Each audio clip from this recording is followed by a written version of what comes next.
Et vous êtes de retour sur nordpas-de-calais.france3.fr devant votre téléviseur ou devant votre écran internet, devant votre tablette, devant votre smartphone. Si vous nous suivez sur nordpas-de-calais.france3.fr en streaming, on est ensemble jusque midi à l'antenne et midi et demi sur le net. On fera également un point sur la 10e édition de la Route du Louvre dans le JT de ce midi avec Simon Colaone. Mais tout de suite, je vous propose de voir un petit résumé de cette course depuis le départ en cours depuis un peu plus d'une demi-heure maintenant, et je vais vous proposer de revoir, voilà, nous revenons sur le stade Pierre-Mauroy, nous revenons voilà sur la statue de la déesse sur la place, la grande place, la place du centre-ville de Lille, et puis voilà cette vue aérienne de l'avenue Le Corbusier à Lille avec cette foule bigarrée, 2600 participants, 42 km 195, vous venez de le voir, 195 mètres, et bien on dit tiens c'est 195 mètres parce que quand on court un marathon, quand on a 42 km dans les jambes, 195 mètres, ça compte encore, et c'est là que parfois toute la différence se fait. Les meilleurs athlètes, les plus durs, les plus purs, les plus entraînés peuvent parfois flancher dans ces 195 mètres. Et puis voilà, vous voyez ce départ avec une tête de course composée essentiellement de Kenyans, d'Éthiopiens, des professionnels de la route, des forçats du bitume, beaucoup de Français aussi évidemment. Et puis on vous en parlera évidemment de cette tête de la course tout à l'heure, de cette course élite. Mais cette année, on voulait d'abord commencer à rendre hommage à ces anonymes. Regardez, 2600 hommes, 2600 femmes, des jeunes, des moins jeunes, pour couvrir la distance, avec ici des départs parfois en trombe, mais on vous l'a rappelé, on vous l'a redit, c'est avant tout une grande fête. L'essentiel c'est de terminer, c'est pas forcément de faire un temps. Voilà la porte de Paris qui marque l'entrée ou la sortie, ça dépend dans quel sens on la prend, de Lille, une porte fortifiée. Et puis vous voyez des gens qui sont déguisés, des gens qui se prennent pas la tête, qui sont pas là pour faire un temps, pas là pour faire une performance, qui sont là pour partager un grand moment de fête avec la grande famille du sport de la région Nord-Pas-de-Calais, un meneur d'allure. Vous voyez, 4h30, si on suit ce monsieur, eh bien on est quasiment assuré, garanti de faire 1 minute 30. On court avec les potes, voilà, et puis on redécouvre le patrimoine régional, les géants, le musée du Louvre-Lens, les monuments. On va vous les faire redécouvrir sous un autre jour avec nos superbes vues aériennes d'hélicoptère. Retour au direct, 33 minutes, presque 34 minutes de course. Alors vous voyez effectivement, Marie-Cécile, vous me confirmez, au bout d'un moment, les performances commencent à se dessiner parce que les gens ont chacun leur allure. Les premiers sont tout devant évidemment, ils sont déjà bien loin, on va en parler tout à l'heure. Mais là, la longue litanie, le long cortège des concurrents, eh bien, se disloque petit à petit parce que chacun sa stratégie et puis chacun aussi son énergie, sa fatigue. Peut-être pas encore, on peut peut-être pas encore parler de fatigue, mais au moins, en tout cas, chacun sa stratégie. On le voit là sur ces images. Oui, exactement. Petit à petit, chacun va prendre son rythme, va tenir l'allure qu'il s'est fixée lors des entraînements précédents, et au fur et à mesure du parcours, on va voir forcément le peloton s'étioler de plus en plus de par les différences chronométriques de chacun. Alors, tout à l'heure, on disait au bout du 10e kilomètre, on n'est pas forcément fatigué, mais c'est pas non plus les premiers kilomètres les plus faciles. Parce qu'on le disait tout à l'heure, on a observé une période de repos, donc l'organisme est un peu perturbé, etc. Donc on peut aussi commencer à démarrer, comme le disait tout à l'heure Jean-François Caron, à partir du 10e, 15e kilomètre. Et là, il faut faire attention de ne pas s'emballer. À 35 minutes de course, on est à quelle distance du départ là? On a couru pour les premiers là, ils vont attaquer le 12e kilomètre, je pense. Ah oui. S'ils maintiennent l'allure du record, s'il y a une tentative de record à 2h10, 2h10 on le rappelle, record à battre ce dimanche. Voilà, le record qui avait été établi donc par Jackson Kiprono en 2012. Il y avait des conditions favorables, pas les conditions de l'année dernière. Et puis pas les conditions de l'année dernière, en tout cas pour cette course qui est bénie des dieux du sport. Vous le voyez, une météo idéale, la température est bien et pas trop chaud, mais ça risque peut-être de jouer des tours en fin de course parce qu'on prévoit du 17-18 degrés, ça commence, les organismes vont peut-être un peu s'échauffer, ou ça reste une température idéale pour ce genre d'épreuve? Oui, ça reste une bonne température pour un marathon, 17-18 degrés, là on n'a pas de vent annoncé aujourd'hui, un petit peu cet après-midi, mais enfin on a un vent d'ouest d'à peine 14 km/h au pire de la journée, donc voilà. C'est rien du tout. Donc des performances sportives attendues, peut-être un record qui va tomber, mais surtout une région qu'on redécouvre avec son patrimoine. Et on retrouve Marie Candice sur la route avec une fanfare, puisque effectivement nos supporters, les supporters des athlètes, eh bien, ont prévu quelques animations pour les encourager, Marie. Oui, alors ça y est, on est descendu pour la première fois. Ici, c'est le premier stop où il y a une vraie animation et vous le voyez forcément, ça suscite l'entrain. On a envie de courir encore un petit peu plus vite quand on entend la fanfare de l'os et les premières personnes du public à venir applaudir puisqu'on voit que la transpiration commence. On était juste à l'instant complètement à la fin et on peut tout de suite voir que ceux qui se sont mal préparés sont déjà en souffrance, surtout que la température est assez élevée. Mais globalement, la foulée est bonne, les gens sont contents et ils ont encore bien le sourire pour l'instant.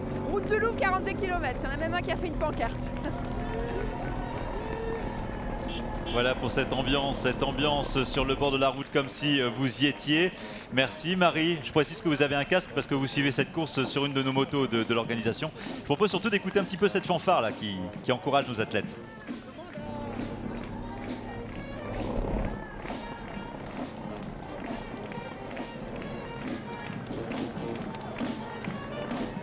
Il y a une fanfare, évidemment, il y aura également des géants, des majorettes.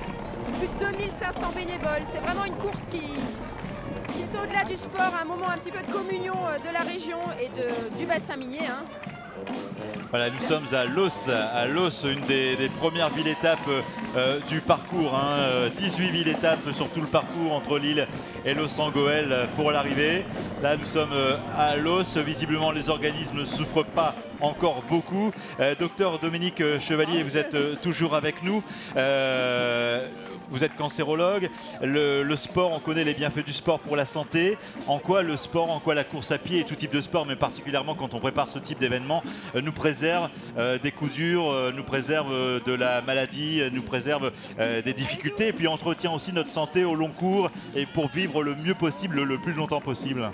Ça l'entretient en fonction de ses capacités individuelles, bien entendu. Et si on a une alimentation satisfaisante, si on garde une activité physique régulière et pas forcément de courir un marathon tous les mois, c'est essentiel, que de garder la possibilité d'entretenir son corps et c'est aussi pour le bien-être. Finalement, les grandes leçons de cette route du Louvre, c'est le bien-être et la capacité que chacun a dans son corps, dans son activité physique, à se sentir bien tout simplement dans sa peau et puis trouver son équilibre.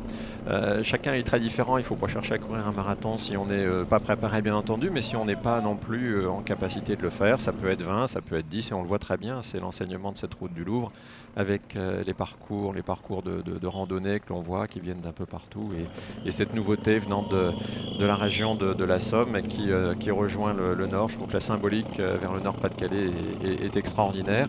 Et bien pour le corps humain, c'est la même chose. On fait en fonction de ses capacités, de ses possibilités. Et le sport est prouvé comme étant un des facteurs à la fois de bien-être. Et puis il y a tout un décorum qui fait qu'on se sent vraiment à l'aise. Là on est au kilomètre 9 à peu près. Oui, 8,5. Vous n'avez aucune crainte là, vous êtes... Pour l'instant on se sent bien. On se sent bien pour l'instant. Et alors on court entre collègues à côté de vous, c'est des collègues de travail? Non, des collègues de club. Des collègues de club. On sent quand même des petites difficultés ou pas? On commence à transpirer. Pour l'instant ça se passe très bien. On en reparlera dans une quinzaine, mais sinon ça devrait bien se passer. Bonne course, le paysage est en train de se dégager. Là, on est sorti de l'os. Ça devient vraiment très agréable, toujours sur la course. Voilà, merci Marie, sortie de l'os, direction Embrun. Bravo à Denis, bravo à Thierry, vous les encouragez pour nous. Vous le souhaitez bon courage pour la suite. On parlait tout à l'heure des meneurs d'allure qui vont permettre d'emmener tout ce petit monde dans les meilleures conditions possibles sur la ligne d'arrivée, sur le site du site minier, du site du 11-19, au pied de la tour d'extraction et de son superbe chevalement ici à Los Angoel. Et ces meneurs d'allure sur lesquels beaucoup de monde compte ce matin, eh bien on leur a adressé un portrait, on en a fait un reportage que je vous propose de découvrir sans plus tarder. Avant de courir, des préparatifs s'imposent car Olivier, Sébastien et Alexis ne sont pas des marathoniens comme les autres. Et l'affaire est dans le sac. On les surnomme les meneurs d'allure, leur emblème, une drôle de voile accrochée dans le dos. Ça s'appelle des flammes. Donc c'est flammes de meneur où on indique le temps final. C'est l'objectif de chaque marathonien. Et donc on est là pour les porter, pour les soutenir et pour les amener dans ces temps-ci, dans les temps proposés, sur la ligne d'arrivée. Impossible de les rater sur la ligne de départ, il suffit au coureur amateur de choisir son chrono et de suivre le guide. On a, selon notre objectif final, on a vraiment un temps de passage au kilomètre à suivre. Donc là, on a chacun notre petit pense-bête. Donc on voit bien, là l'objectif c'est 4 heures. Donc on est à 5 minutes 41 secondes précises au kilomètre. On essaye de ne pas s'en écarter de plus de 3-4 secondes à chaque fois. Au début, ils sont parfois une centaine derrière leurs balises, mais au bout de 20 km, les choses se gâtent, les échanges se réduisent, la fatigue arrive. À la fin, plus personne n'a de jambes, les muscles n'existent plus et on est là vraiment pour les tirer. C'est le dernier ressort psychologique en fait et on doit essayer d'extraire ça de chaque athlète et ça c'est jouissif, quoi. Soit on arrive tout seul, mais on arrive à 3h30 ou à l'objectif donné, ou alors on se dit bah tant pis, je perds une minute, mais je reste avec les derniers qui sont accrochés et j'essaie de les mener le plus loin possible, le plus près possible de leur objectif. Nos marathoniens terminent parfois la course à 2 ou 3. Qu'importe, leur mission est accomplie. Un défi solidaire et humain à l'image de cet événement populaire qui offre un autre regard sur la région. Quand il y a du soleil, ils sont magnifiques ces murs de briques. Et puis quand on voit sur la fin les terris, c'est super parce que voilà, c'est le patrimoine qui est reconnu à l'UNESCO même. Donc non, il y a une certaine fierté et puis il y a une ambiance Tour de France dans les villages. Ça c'est génial. À quelle heure tu viens toi demain ? Les meneurs d'allure vivent leur course pour les autres. Cette année, ces métronomes de la route du Louvre sont 10 à traîner dans leur sillage des coureurs en quête d'une meilleure performance.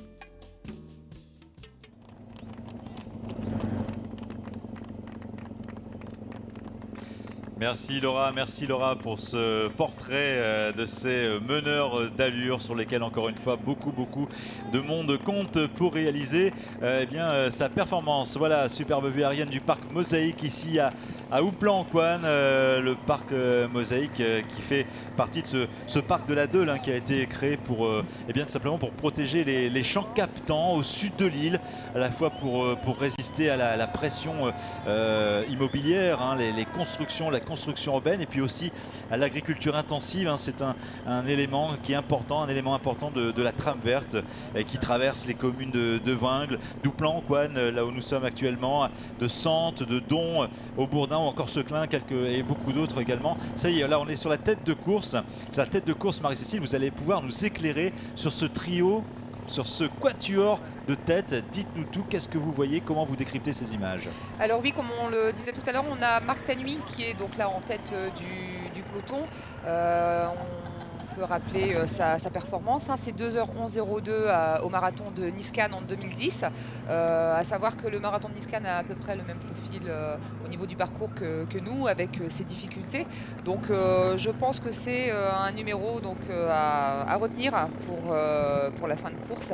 Nous avons Jamel Bachiri. Alors Jamel Bachiri, c'est un grand athlète. J'espère qu'on pourra faire un petit portrait avec un récapitulatif de toutes ses performances et de son palmarès sportif. On en parlera bien sûr. Lui, il est meneur d'allure pour la tête de course. Donc c'est quand même 30 minutes 40 à 31 minutes au 10 km. Ah oui. Oui. Et jusqu'à la fin, ça évidemment. Le meneur d'allure, par définition, il tient le rythme jusqu'à la fin. Alors le meneur d'allure, ici, ils vont en avoir 4. Pardon, je vous interromps parce qu'on nous dit en régie qu'on a le 10 km, le départ du 10 km les 10 km qui passent actuellement dans les jardins du Louvre-Lens. Voilà, c'est une belle image, c'est une image symbolique de cet événement. Alors pardon, on va revenir sur la tête de course dans un instant, évidemment, Marie-Cécile, parce qu'il y a beaucoup de choses à dire. Mais vous voyez, voilà, ce 10 km qui est parti de la gare de Lens pour arriver encore une fois sur le site du bassin du site minier de la fosse du 11-19 ici à Los-Angeles. Là on est dans les jardins du musée du Louvre-Lens, 6000 m² d'exposition d'œuvres d'art en provenance directe du Louvre de Paris évidemment. On l'a toujours dit, le Louvre-Lens n'est pas une antenne du Louvre de Paris. Le Louvre-Lens, c'est le Louvre de Paris, c'est le Louvre, et on en reparlera tout à l'heure avec son directeur Xavier Decto. Et vous voyez actuellement, si vous n'avez pas encore eu l'occasion d'aller sur le site de ce musée, eh bien ces jardins mi-ciment, mi-trame verdoyante et visiblement des sportifs là encore bien frais. À l'arrivée des 10 km, je pense que ça devrait bien se passer pour la plupart d'entre eux s'ils se sont bien entraînés. Mais 10 km, docteur Chevalier, c'est quand même pas anodin. 10 km, ça se prépare, ça s'improvise pas. Ah oui, tout se prépare effectivement, y compris le 10 km. Mais on voit que, comme pour le marathon, on a pratiquement tous les âges, hein, des très jeunes, des un peu plus âgés, un peu moins jeunes. Et finalement, chacun fait la course qu'il est capable de faire en restant dans le confort. Ça doit rester aussi un plaisir, au-delà de la performance et de l'esprit de compétition qui est essentiel. Ça reste un plaisir et même à 10 km ça se prépare bien et puis c'est un temps, on peut très bien le courir comme on vient de l'entendre en largement moins d'une heure, hein, mais en tout cas quand je le courais c'était plutôt ce que je faisais, mais bien au-delà vers les 40 minutes ça commence déjà à être du sérieux et c'est la course adaptée à sa physionomie. Peut-être que quand on n'est pas un corps d'athlète comme les Kenyans, on peut plus facilement se tourner vers le 10 km. Alors regardez, on est dans les jardins de ce musée du Louvre-Lens qui va bientôt célébrer ses 3 ans d'implantation ici dans le bassin minier. Je vous propose quelques images justement du musée du Louvre-Lens. On va voir quelques images justement qui nous remettent dans l'ambiance des expositions. Je vous rappelle un 6000 m² entre la galerie du temps, les expositions permanentes, les expositions temporaires. On en reparlera tout à l'heure avec Xavier Decto.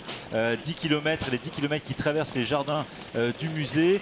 Il n'y a pas de petite distance, vous venez de le rappeler docteur, hein. Il n'y a pas de petite distance, chacun doit se préparer selon sa morphologie, on va en reparler dans un instant avec Marie-Cécile, mais voilà, il y a cette porte, cette lourde porte qui vous accueille dans la galerie du temps, des siècles d'histoire de l'humanité qui vous accueille, de l'Égypte ancienne jusqu'aux œuvres voilà, de la Rome antique, et puis plus vous progressez dans cette galerie du temps, plus vous, bien justement, vous avancez dans les époques du néo-paléolithique, l'Égypte ancienne, la Rome antique, voilà la Renaissance italienne, et puis on arrive comme ça peu à peu aux œuvres contemporaines jusqu'au début du 19e siècle, qui suivent la chronologie et la temporalité en gros des œuvres qui sont exposées au musée du Louvre à Paris. Voilà des œuvres proposées au plus grand nombre, avec, on en parlera tout à l'heure avec Xavier Decto, son directeur, des visiteurs de plus en plus nombreux chaque année, un équipement, un musée de toute beauté qui a réussi son pari de la culture dans le bassin minier, dans la région Nord-Pas-de-Calais, qui réussit sa reconversion superbement dans tous les compartiments de jeu, que ce soit la culture, la technologie, l'entreprise également, la création d'entreprises dans tous les domaines, et on en reparlera avec nos différents invités qui vont se succéder sur ce plateau de la 10e route du Louvre dont nous vous parlons depuis maintenant un peu plus d'une heure, et nous sommes ensemble jusque midi et demi, midi sur l'antenne et midi et demi sur France3.fr en streaming.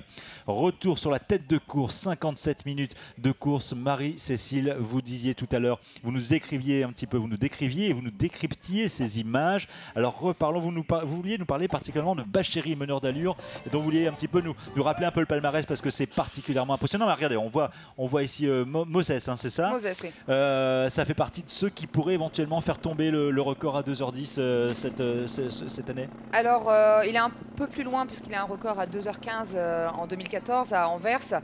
Il a quand même fini 3e à Marwal il y a 15 jours. Donc, bon, on peut compter sur lui, je pense, pour faire une belle course. On peut faire un petit rappel de ce qui s'était passé avec Raymond Kemboy qui était...